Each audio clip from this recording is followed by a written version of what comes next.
Hoje, pela graça de Deus, nós encerraremos sobre esta série que fala sobre o porvir, quando aprendemos lições preciosas pela palavra de Deus.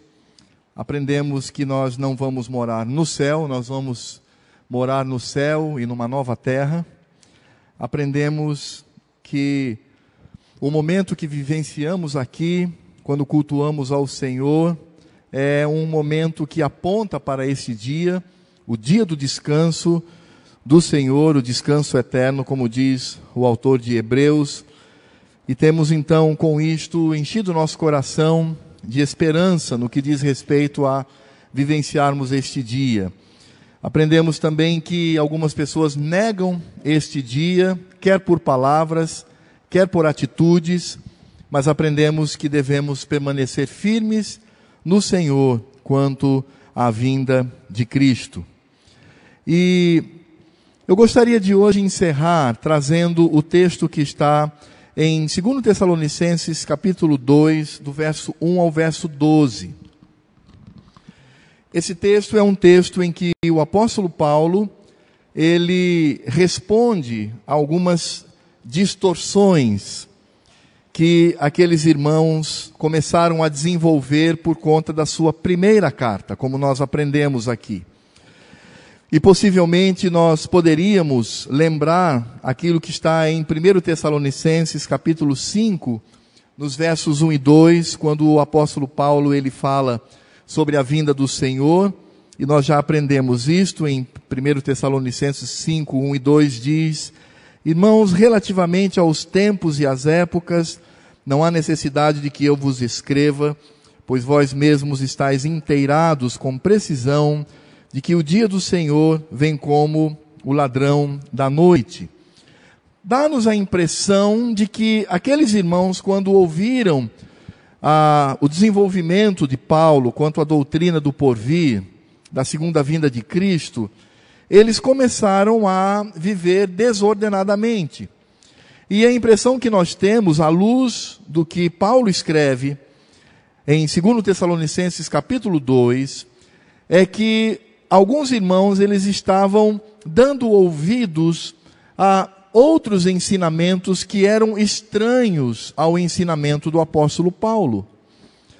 E Paulo, então, ele vai trazer a responsabilidade para aquela igreja, quando aquela igreja deveria esperar no Senhor. Então, Paulo, ele corrige dois aspectos aqui, que nós podemos ressaltar em 2 Tessalonicenses 2, de 1 a 12. O primeiro é que o Senhor, ele virá, mas antes da vinda do Senhor, há alguns aspectos que antecedem esta vinda. E o segundo alerta do apóstolo Paulo é que nós não podemos dar ouvidos a todas as doutrinas que surgem ao nosso redor, uma vez que a palavra do Senhor, ela já nos revela a vontade de Deus. Então vamos ler 2 Tessalonicenses capítulo 2, versos de 1 a 12, e ouvir então a exortação do apóstolo. Ele diz assim: irmãos, no que diz respeito à vinda de nosso Senhor Jesus Cristo e à nossa reunião com Ele, nós vos exortamos a que não vos demovais da vossa mente com facilidade, nem vos perturbeis, quer por espírito, quer por palavra, quer por epístola, como se procedesse de nós, supondo tenha chegado o dia do Senhor. Ninguém de nenhum modo vos engane, porque isto não acontecerá sem que primeiro venha a apostasia e seja revelado o homem da iniquidade, o filho da perdição, o qual se opõe e se levanta contra tudo o que se chama Deus, ou é objeto de culto, a ponto de assentar-se no santuário de Deus, ostentando-se como se fosse o próprio Deus. Não vos recordais de que ainda convosco eu costumava dizer-vos estas coisas? E agora sabeis o que o detém, para que ele seja revelado somente em ocasião própria. Com efeito, o mistério da iniquidade já opera e aguarda somente que seja afastado aquele que agora o detém. Então será de fato revelado o iníquo, a quem o Senhor Jesus matará com o sopro de sua boca e o destruirá pela manifestação de sua vinda. Ora, o aparecimento do iníquo é segundo a eficácia de Satanás, com todo o poder e sinais e prodígios da mentira, e com todo o engano de injustiça aos que perecem, porque não acolheram o amor da verdade para serem salvos. É por este motivo, pois, que Deus lhes manda a operação do erro, para darem crédito à mentira, a fim de serem julgados todos quantos não deram crédito à verdade, antes, pelo contrário, deleitaram-se com a injustiça. Irmãos, o que nós temos aqui é um texto muito precioso do apóstolo Paulo, onde ele vai, com muita clareza, explicar àquela igreja como ela deveria se comportar diante da doutrina da vinda do Senhor. E nós sabemos que este assunto sobre a segunda vinda do Senhor, e não é de hoje, mas ao longo de toda a história da igreja, tem sido o assunto mais controverso, o assunto mais discutido e que tem, obviamente, gerado muitas maneiras de se ver no que diz respeito à vinda do Senhor Jesus. E é importante que tenhamos na nossa mente exatamente aquilo que o apóstolo Paulo nos ensina. Em primeiro lugar, nós precisamos conhecer aquilo que a Bíblia diz com relação à vinda do Senhor Jesus. Nós não podemos ficar apenas com aquele sentimento distante, o Senhor um dia virá. Mas a pergunta é como ele virá e o que de fato acontecerá com a vinda do Senhor. E nesse sentido, nós precisamos ter firmeza na palavra de Deus, firmeza nas Escrituras. Nós não podemos dar ouvidos às falas, mas precisamos estar arraigados àquilo que a palavra de Deus nos ensina. Algumas pessoas, quando assistem a filmes hollywoodianos, feitos com atores que são famosos e que tratam desse dia, como o Bebê de Rosemary, como outros que tratam, não me vem à mente aqui nenhum nome, mas que tratam sobre esse assunto. Eu me lembrei agora de um filme com Arnold Schwarzenegger, que também ele luta com a besta. E as pessoas então montam a sua escatologia com base nessas imagens, nesses filmes, nessas narrativas que nada tem a ver com as Escrituras, são apenas fantasias que se colocam. E essas pessoas, elas não têm profundidade naquilo que as Escrituras nos ensinam. Nós precisamos estudar a Bíblia e precisamos compreender o que ela nos diz a esse respeito. E é exatamente isso que Paulo vai dizer nos versos 1 e 2.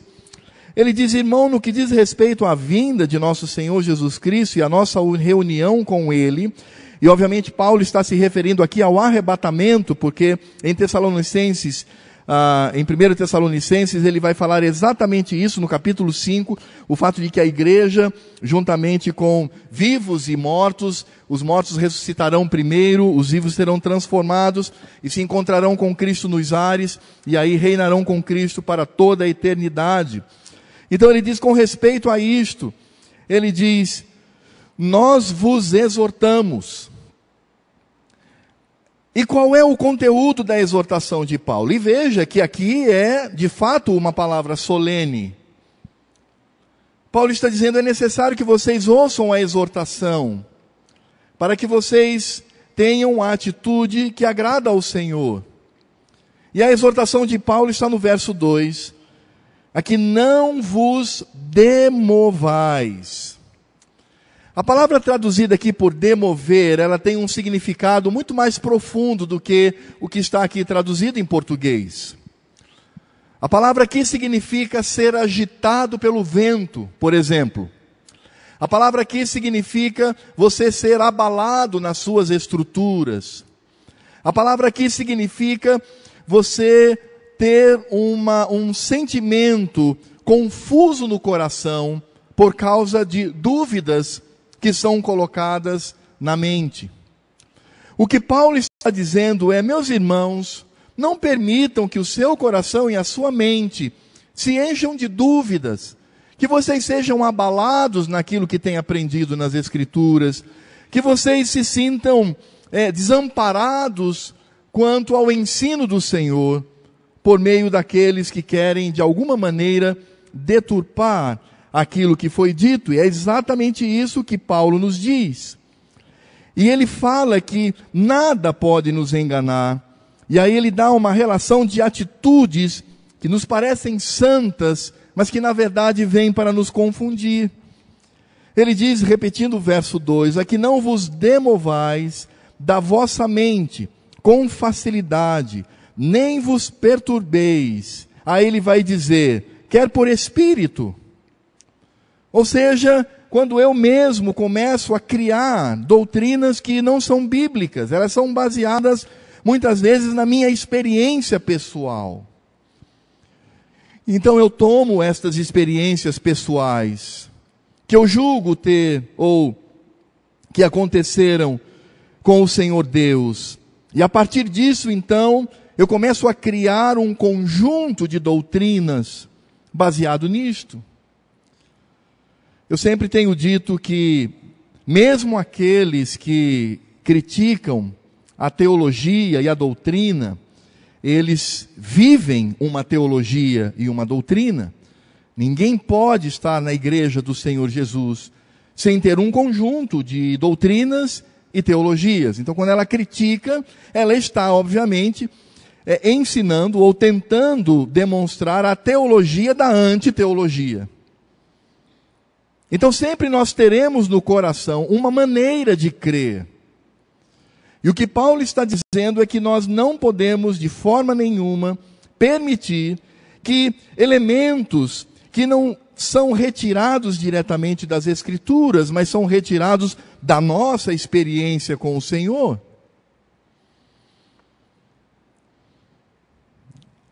Às vezes o sujeito tem um sonho e ele acha que aquele sonho é uma revelação do Senhor e ele acha que esse sonho ele se concretiza, pronto, aí ele já vai dizer, olha, está vendo, Deus fala comigo através de sonhos. Se Deus fala comigo através de sonhos, Deus fala com todo mundo através de sonhos.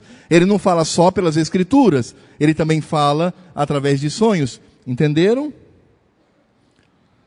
A minha experiência pessoal, ela pode gerar doutrina, teologia, maneira de nos conduzirmos conforme a vontade do Senhor.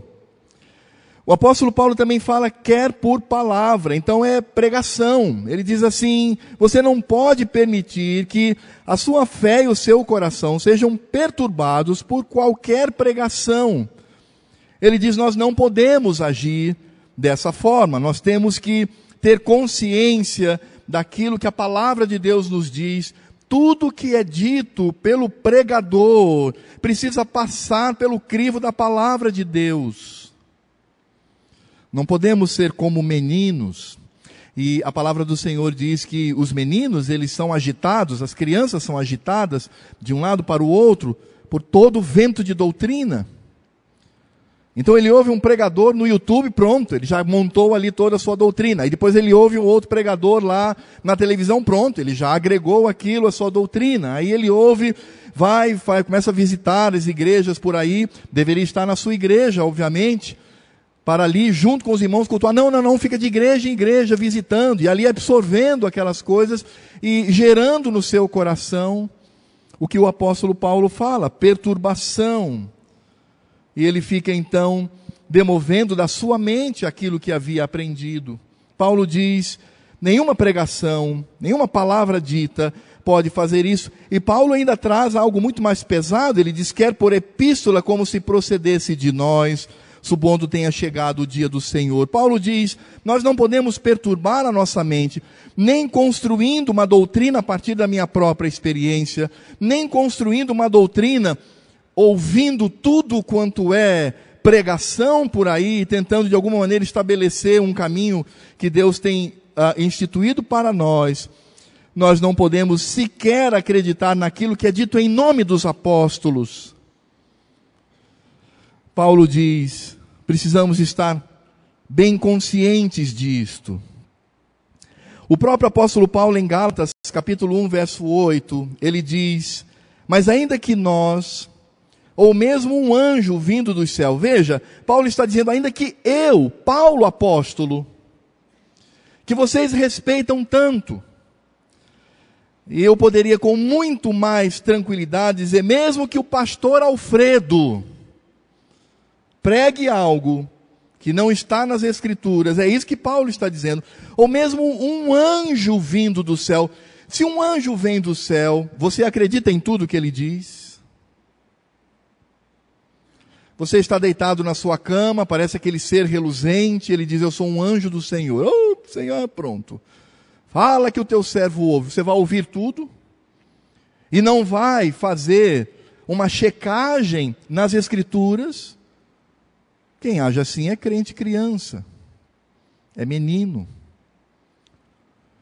Paulo diz, mesmo que eu, apóstolo, ou mesmo um anjo vindo dos céus, veja a linguagem de Paulo, vos pregue evangelho que vá além. Então não é outro evangelho, mas é o mesmo evangelho, mas com acréscimos do que vos temos pregado, seja anátema. O apóstolo Paulo instruindo o jovem pastor Timóteo, seu amado filho na fé, em 2 Timóteo capítulo 3, a partir do verso 1, ele diz, sabe porém isto, nos últimos dias sobrevirão tempos difíceis, pois os homens serão egoístas, avarentos, jactanciosos, arrogantes, blasfemadores, desobedientes aos pais, ingratos, irreverentes, desafeiçoados, implacáveis, caluniadores, sem domínio de si, cruéis, inimigos do bem, traidores, atrevidos, enfatuados, mais amigos dos prazeres que amigos de Deus, tendo forma de piedade. Aí veja, Paulo agora começa a entrar nessa parte espiritual, essa parte doutrinária, teológica. Ele diz, tendo forma de piedade, negando-lhe entretanto o poder. Foge também destes, pois entre estes se encontram os que penetram sorrateiramente nas casas e conseguem cativar mulherinhas sobrecarregadas de pecado, conduzidas de várias paixões, que aprendem sempre e jamais podem chegar, que coisa triste, jamais podem chegar ao conhecimento da verdade. E do modo porque Janes e Jambres resistiram a Moisés, também estes resistem à verdade. São homens de todo corrompidos na mente, réprobos quanto à fé. Eles, todavia, não irão avante, porque a sua insensatez será a todos evidente, como também aconteceu com a daqueles. Ou seja, pelo contraste com as Escrituras, quando contrastamos as Escrituras é como um filtro bendito, que vai mostrar o que é de Deus e o que não é. Não é palavra de anjo, não é palavra de um pastor que tem uma boa retórica, não é de pastor famoso, de apóstolos, não é pela minha experiência pessoal, são as Escrituras. Elas filtram aquilo que vem de Deus e aquilo que não vem do Senhor. E aí Paulo então, ele diz ao seu jovem pastor, tu porém tens seguido de perto o meu ensino, procedimento, propósito, fé, longanimidade, amor, perseverança, as minhas perseguições e os meus sofrimentos, quais me aconteceram em Antioquia, Icônio e Listra, que variadas perseguições tenho suportado. De todas, entretanto, me livrou o Senhor. Ora, todos quanto querem viver piedosamente em Cristo Jesus serão perseguidos, mas os homens perversos e impostores, os mentirosos, os que deturpam a palavra de Deus, irão de mal a pior, enganando e sendo enganados.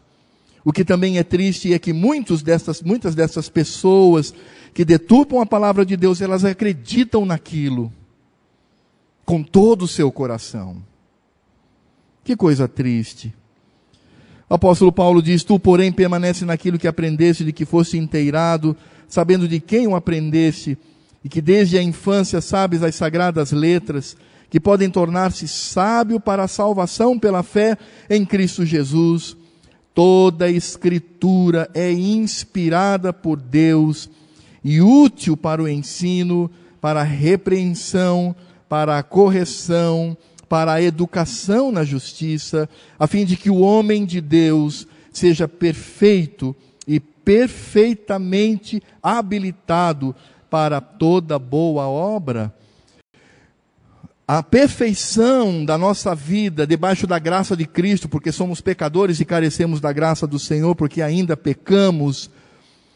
Mas o nível da minha santidade, da minha pureza com o Senhor, está diretamente ligado ao conhecimento e à obediência das Escrituras. Não há outro caminho. Não há outra forma. Por isso o salmista diz: guardo a tua palavra no meu coração para não... Exatamente, esse é o caminho. Não é a minha experiência, não são o que os pregadores dizem por aí, não são o que os falsários afirmam, mas a palavra de Deus, que Deus bondosamente revelou a todos nós.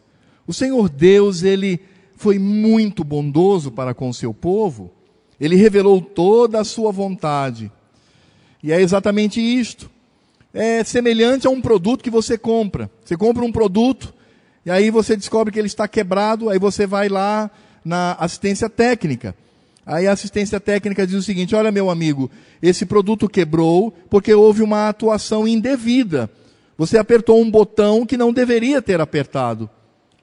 Ele diz: mas estava aí tudo. Pois é, mas se você fez isso, não tem mais garantia. Você leu o manual o manual daquele que compra? Não li, fui mexendo. Então pronto, mesma coisa com relação ao Senhor. Podemos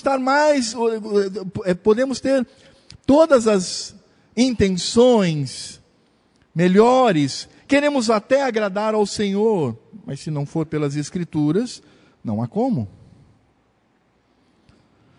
É claro que a nossa experiência pessoal ela é muito melhor, porque não precisamos nos debruçar. Ouvir pregadores das várias igrejas também é mais fácil, eu não preciso me debruçar. Ouvir os falsários também. Mas a palavra do Senhor diz que nós devemos nos aprofundar nas Escrituras. Somente assim podemos, de fato, agir conforme a vontade de Deus. Por isso o Salmo 119, verso 4, é um dos versos que tem um lugar todo especial no meu coração. Ele diz: tu ordenastes os teus mandamentos. Repitam o restante do Salmo. Você sabe o que significa cumprir à risca? O significado desse termo? Essa palavra significa extremo. Você tem que ser extremado. Há uma expressão que não é muito boa no português, porque ela é dúbia, mas ouçam essa palavra no bom sentido daquilo que ela significa. A palavra de Deus aqui está dizendo: tu ordenaste os teus mandamentos, revelaste a tua palavra para que o compramos exageradamente. Devemos ser exagerados no que as Escrituras dizem. E é exatamente isso que Paulo diz. Paulo diz: meus irmãos, vocês estão equivocando o coração com relação ao dia do Senhor. Eu já os instruí com relação a isto, mas vocês estão agora demonstrando que fogem daquilo que as Escrituras nos dizem. E até o tema sobre o dia do Senhor precisa estar embasado nas Escrituras. Sobretudo no que diz respeito aos princípios gerais da vinda do Senhor, crendo que o Senhor virá e como isto vai acontecer. Está claro. O Senhor Jesus, no seu sermão profético, ele fala isso de forma tão direta.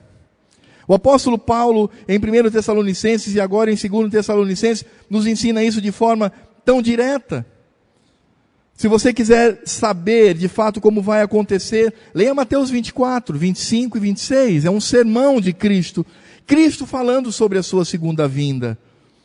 Por isso que nós entendemos ali como sermão profético. E, é claro, Paulo ele não foge em nada do que Jesus disse lá. O que Paulo vai dizer é exatamente o que Cristo disse. Claro, Paulo, com a capacidade de sintetizar, ele trouxe um resumo, uma síntese do que o Senhor Jesus investe em 3 capítulos. E aí então, quando Paulo chama a atenção para a firmeza na revelação das Escrituras, para sermos como bereanos, para sermos aqueles que tudo passa pelas Escrituras, exageradamente, em extremo. O apóstolo Paulo agora vai dizer: vejam como os acontecimentos irão se suceder. E aí então, o apóstolo Paulo, do verso 3 ao verso 6, ele fala sobre isso. Ninguém de modo nenhum vos engane. Veja, Paulo reforça aquilo que está dizendo. Porque isso não acontecerá sem que primeiro venha a apostasia e seja revelado o homem da iniquidade, o filho da perdição. Paulo, ele utiliza aqui dois termos. Ele fala sobre apostasia e ele fala sobre a revelação do homem da iniquidade. Ele diz: o qual se opõe e se levanta contra tudo que se chama Deus ou é objeto de culto, a ponto de assentar-se no santuário de Deus, ostentando-se como se fosse o próprio Deus.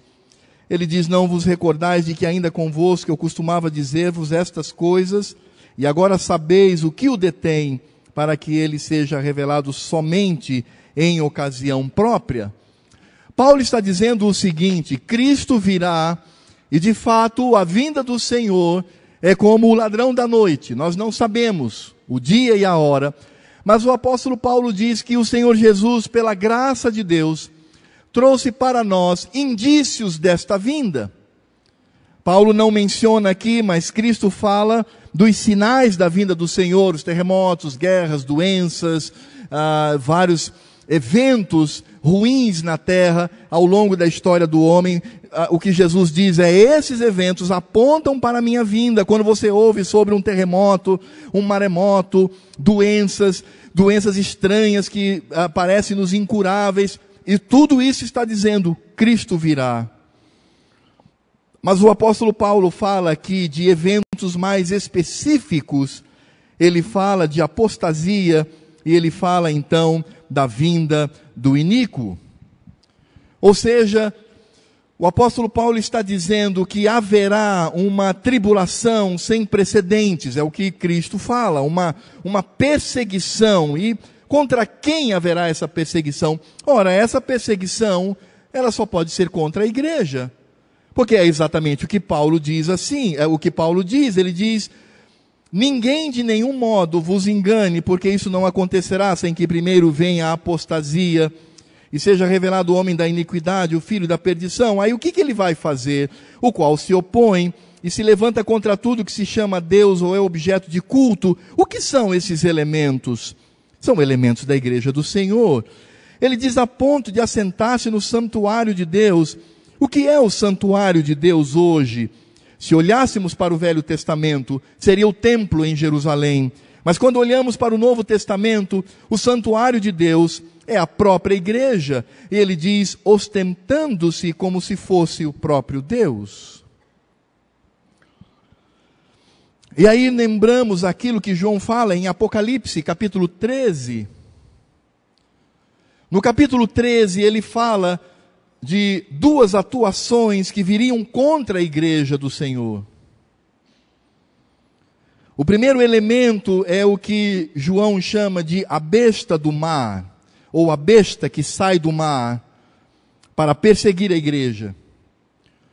Sabemos que no Apocalipse, possivelmente mar ali traz a ideia de mundo, dos povos. A besta, ela é hedionda, ela é horrível, horrorosa. Ele diz que essa besta possui 10 chifres, 7 cabeças, tem corpo de leopardo, boca de leão e pata de urso.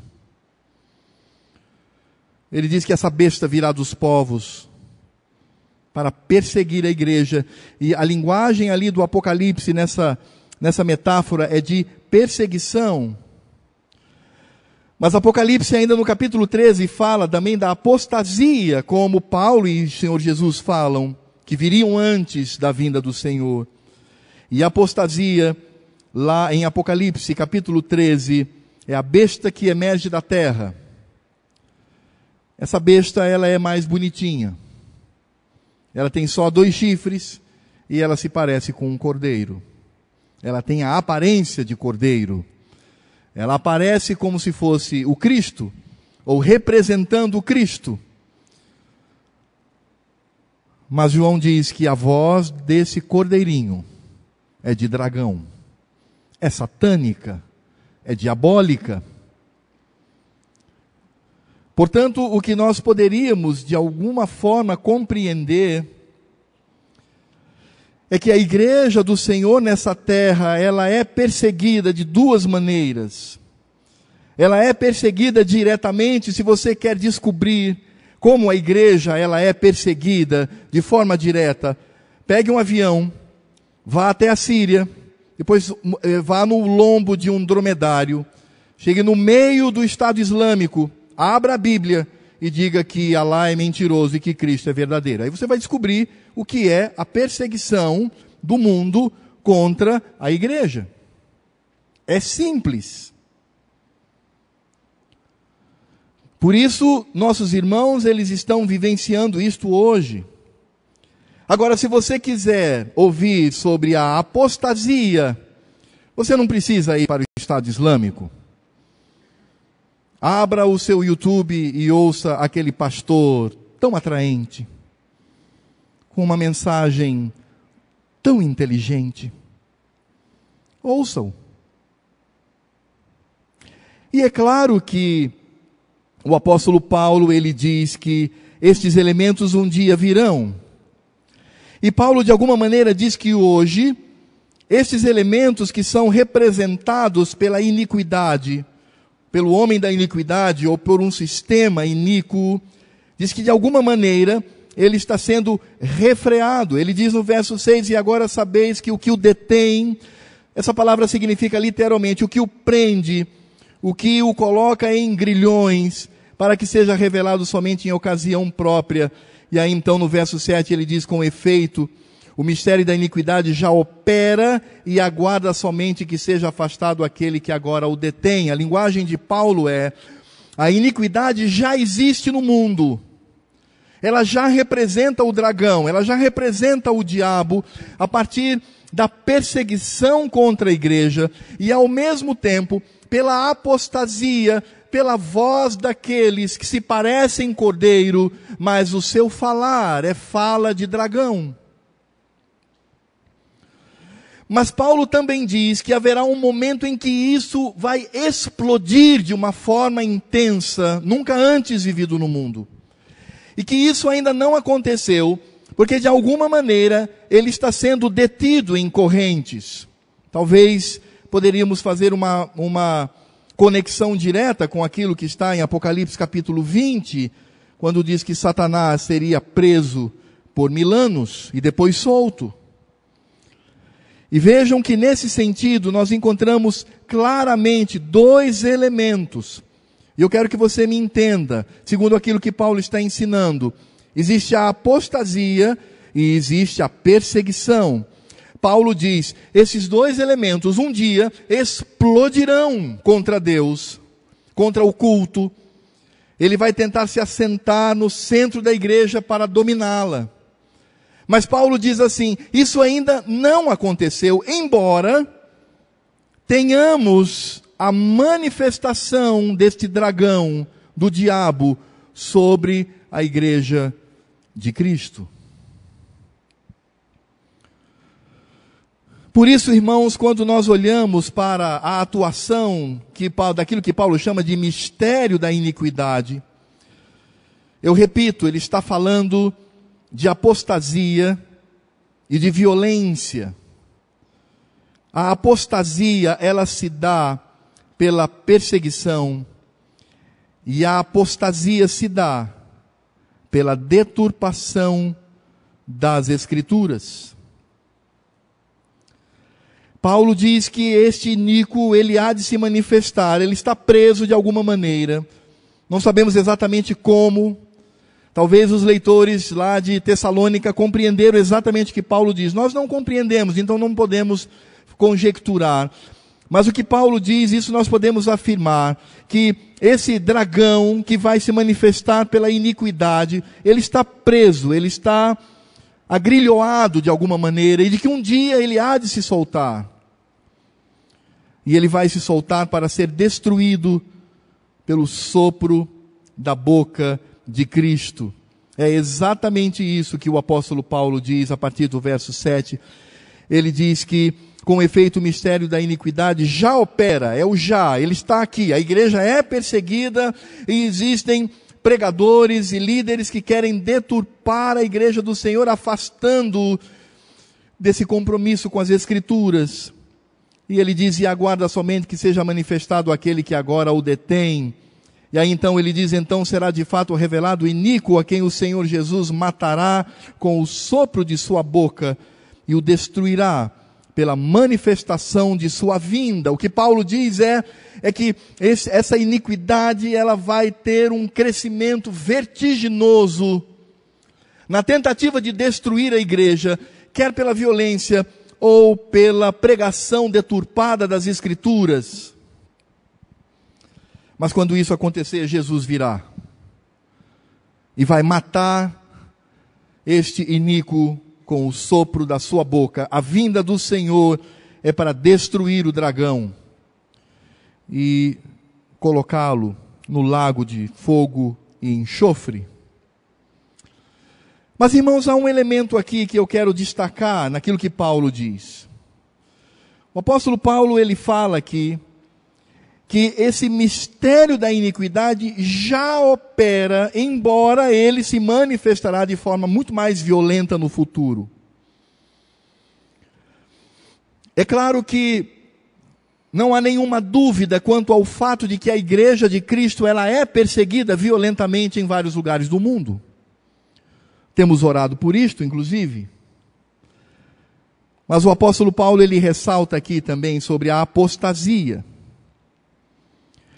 E quando o apóstolo Paulo ele fala sobre a apostasia, ele vai demonstrar como esta iniquidade tenta, de alguma maneira, enganar a igreja do Senhor. Leiam todos comigo o verso número 9. Todos juntos, com muito temor no coração, com muito tremor, com o desejo de nunca ser enganado por este que um dia se manifestará com toda a força, mas que já se manifesta hoje de alguma maneira. Leiam todos comigo o verso 9. Ora,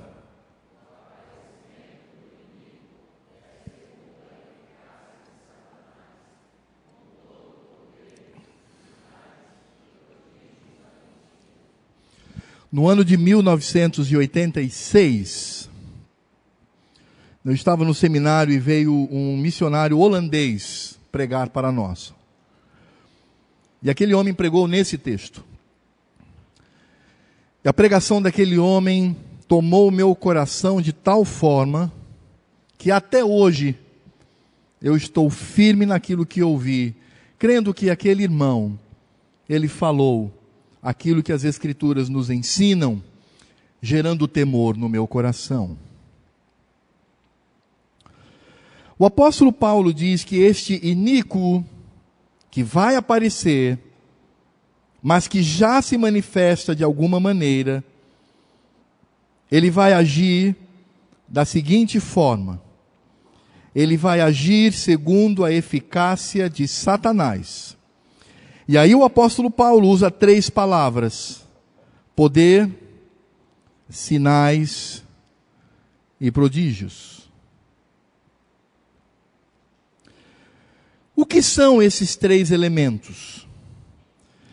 Irmãos, esses 3 elementos são a maneira como o Senhor Jesus manifestou o seu ministério sobre essa terra.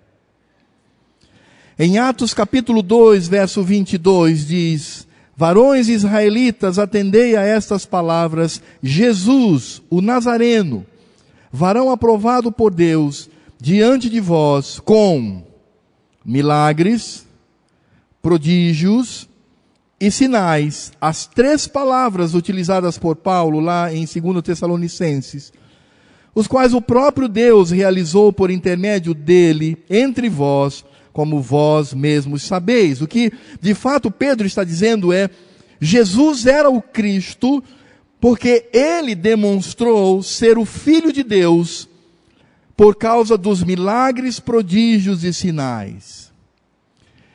E o Senhor Jesus, Ele concedeu o Espírito Santo para a igreja, e de forma muito especial para os apóstolos, e aqueles que viviam sob a influência dos apóstolos, para escrever as Escrituras, para que as Escrituras fossem reveladas.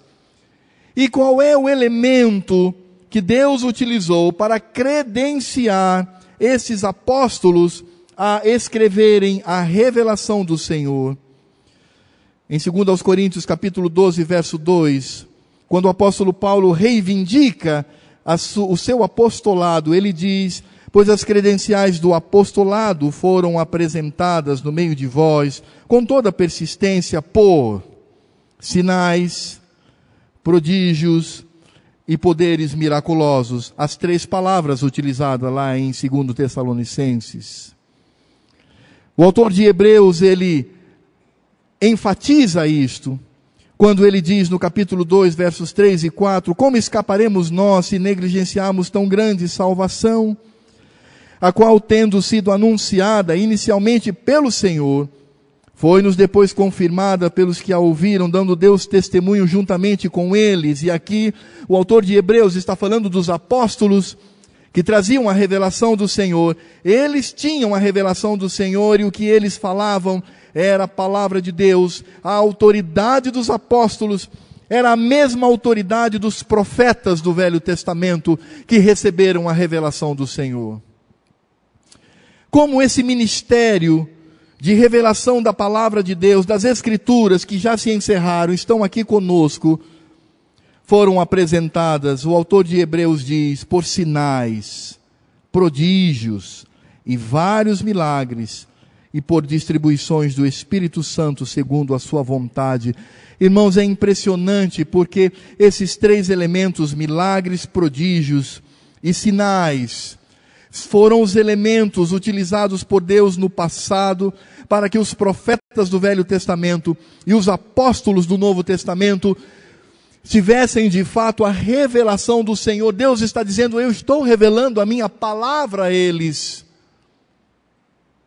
E isso pode ser utilizado para o ensino da igreja, porque eles possuem as credenciais, e essas 3 palavras são utilizadas.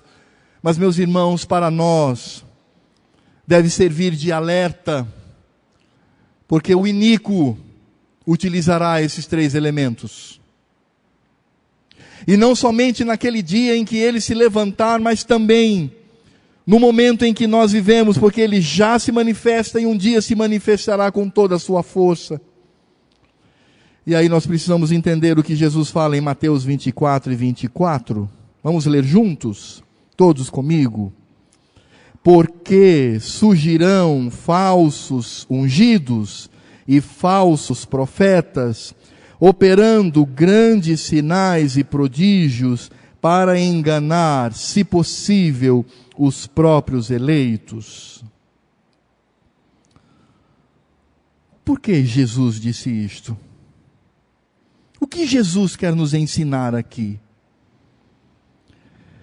Porque surgirão falsos ungidos. A tradução traz a palavra Cristo, mas a palavra Cristo aqui é no sentido de ungido. E falsos profetas, eles não vão aparecer de qualquer jeito. Eles vão aparecer operando grandes sinais e prodígios para atrair, se possível, os eleitos.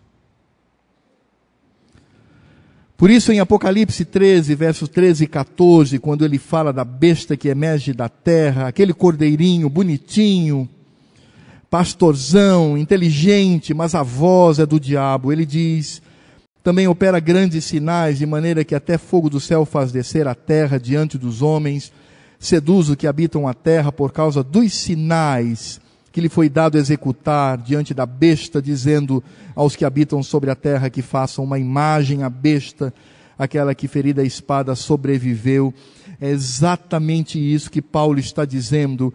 A iniquidade é revelada segundo a eficácia de Satanás, com todo o poder, sinais e prodígios, mas não são poder, sinais e prodígios da verdade, não são de Cristo, não são de Deus, Eles estão aqui para criar a apostasia, para perturbar o coração dos crentes, para enganar o coração dos eleitos. Na verdade, a eficácia se dá por estes elementos da mentira. O que Paulo está dizendo é que no futuro, este iníquo ou esta iniquidade, ela surgirá a partir desses milagres, desses sinais, mas tudo da mentira, para enganar os crentes, para fazer com que você abandone a sua igreja e vá correr atrás deles, buscando os milagres, os sinais. É isso que Paulo está dizendo.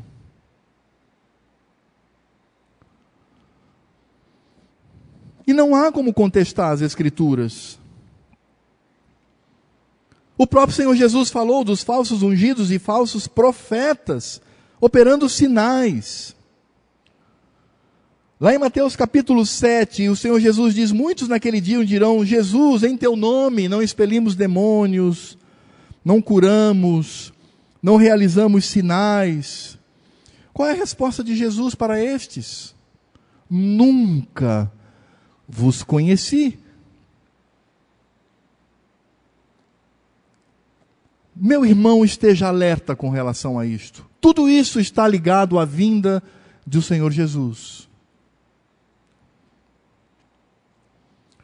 O que nos cativa mais? Uma hora de sermão ou alguém ressuscitar um morto? Qual dos dois poderia nos convencer mais? De modo nenhum podemos afirmar que o Senhor Deus não tenha poder para realizar prodígios hoje, não como dons. Os dons cessaram, a palavra de Deus já foi revelada. Mas um crente pode orar por uma enfermidade e o Senhor Deus, na sua graça, curar aquela enfermidade. O Senhor Deus pode até ressuscitar um morto. Ele é poderoso para isto. Mas Paulo diz: cuidado. Porque não é esse o foco, mas a palavra de Deus já foi revelada. Devemos orar pelos enfermos para que Deus os cure? Claro. Devemos orar para que Deus, com a sua graça, venha interferir de forma sobrenatural na vida? Claro. Mas é oração. Deus responde se Ele quiser. Não é um dom quando eu ordeno e acontece. Mas hoje, já se manifesta como ao longo da igreja a manifestação do iníquo, e nós precisamos, irmãos, com muito temor e tremor, ouvir o que as Escrituras dizem, para que não sejamos demovidos da vossa mente com facilidade, nem perturbar o nosso coração, quer por espírito, quer por palavra, quer por epístola, como se procedesse dos apóstolos, supondo que tenha chegado o dia do Senhor. Agora, o que vai acalmar o nosso coração diante disso? Porque não é fácil, irmãos, não é fácil. Não é fácil. Nós buscamos desenfreadamente sinais para, de alguma maneira, solidificar a nossa fé. O que foi que Tomé pediu para Cristo? Vocês lembram? Deixa eu tocar nas tuas feridas para ver se realmente és o Cristo, se você ressuscitou. O que os judeus pediam de Cristo? Sinais. Eles queriam mais e mais sinais. O que os gregos pediam? Manifestações portentosas, porque é exatamente isso que nós queremos. Se eu apontasse o meu dedo para alguém aqui, e com esse meu dedo fizesse flutuar até o teto e se sentasse com segurança, talvez alguns aqui me ouviriam com mais atenção. Mas o Senhor Jesus diz: felizes são aqueles que não precisam disto e creem no meu nome. Paulo não está dizendo que Deus não tenha poder para realizar milagres. O que Paulo está dizendo é que o iníquo tentará enganar a igreja de todas as formas pela apostasia, por meio de sinais, milagres e prodígios da mentira. E nesse sentido o apóstolo Paulo nos ensina aqui algo muito pesado, mas ao mesmo tempo aliviando o nosso coração. No verso 11 ele diz: é por esse motivo, pois, que Deus lhes manda a operação do erro, para darem crédito à mentira. Que palavra dura! Para aqueles que demoveram da mente, retiraram da mente, se perturbaram, não mais satisfeitos com a revelação do Senhor, eles simplesmente se entregaram a este iníquo, a esta iniquidade. O Senhor Deus faz isto. No verso 12 diz: a fim de serem julgados todos quantos não deram crédito à verdade, antes, pelo contrário, deleitaram-se com a injustiça. Sabe o que é mais duro aqui, irmãos? É que Paulo está escrevendo para crentes, para a igreja. Paulo está dizendo: não podemos brincar. A vinda do Senhor é antecedida, sim, pela apostasia e pela perseguição. E eu poderia, de alguma maneira, dizer que perseguição não temos no Brasil ainda. Mas a apostasia já está aqui há muitas décadas. E o que devemos fazer então? Devemos seguir um líder que tenha boa retórica? Será que nós temos que seguir o pastor Alfredo naquilo que ele diz? Não. Por favor, não façam isso. As Escrituras Sagradas. Para que não sejamos enganados e tenhamos na mente esta verdade quanto à vinda do Senhor. O apóstolo Paulo diz que esses que são enganados, na verdade, são entregues pelo próprio Deus à operação do erro. Deus diz assim: vai, meu amigo, vá. Amigo não, né? Vá, meu inimigo, vá lá. Fique com isso. E você não terá condições de compreender as Escrituras. Mas quanto a nós crentes, o apóstolo Paulo diz: entretanto, devemos sempre dar graças a Deus por vós, irmãos amados pelo Senhor, porque Deus vos escolheu desde o princípio para a salvação, pela santificação do Espírito e fé na verdade, para o que também vos chamou mediante o nosso Evangelho, para alcançardes a glória de nosso Senhor Jesus Cristo.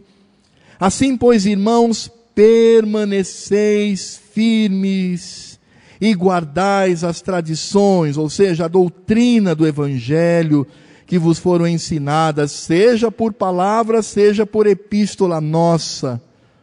Que coisa linda, porque Paulo fala que o erro pode vir por aí, mas eles sabem onde encontrar a verdade. Ora nosso Deus Jesus Cristo, ora nosso Senhor Jesus Cristo mesmo, e Deus, nosso Pai, que nos amou e nos deu eterna consolação e boa esperança pela graça, consolem o vosso coração e vos confirme em toda boa obra e boa palavra. O que Paulo está dizendo é: meu irmão, não tema, porque o mesmo Deus que entrega estes ímpios que se dizem crentes para o engano da iniquidade, é o mesmo Deus que nos mantém firmes no Evangelho para a vinda do Senhor. Você não precisa pensar assim: nossa, então eu tenho que me desdobrar em várias coisas para... Não. Então eu tenho que, pelo meu próprio esforço, manter a minha fé. Não.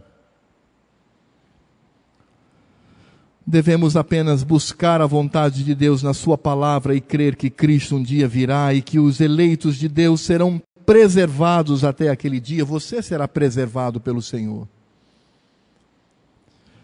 Quando você ouvir uma palavra, ou alguém que se coloca no lugar dos apóstolos, ou mesmo experiências pessoais de outras pessoas, lá no fundo do seu coração, o Espírito Santo pelas Escrituras vai testificar: não creia nisso. Isso não vem de Deus. Isso não vem do Senhor. São as manifestações atuais deste iníquo que um dia se levantará contra a igreja do Senhor Jesus. Por isso, a nossa ida com Cristo está garantida, pensar na segunda vinda de Cristo não é para ter medo, é para ter alegria. Embora a fisionomia da maioria aqui esteja de velório, mas pensar na vinda de Cristo é alegria, é pujança, é certeza de que Ele nos preservará. Crendo naquilo que o apóstolo Paulo mesmo diz, ora nosso Deus Jesus Cristo mesmo, e Deus o nosso Pai, que nos amou e nos deu eterna consolação e boa esperança pela graça, consolem o vosso coração e vos confirme em toda boa obra e boa palavra.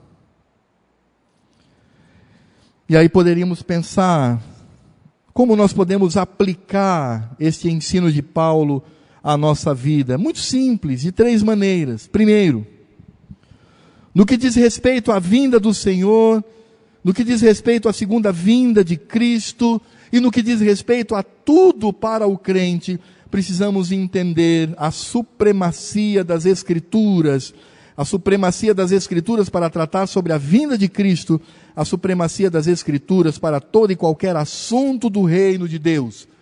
O que a Bíblia diz a respeito disto? O que as Escrituras dizem com relação a este comportamento?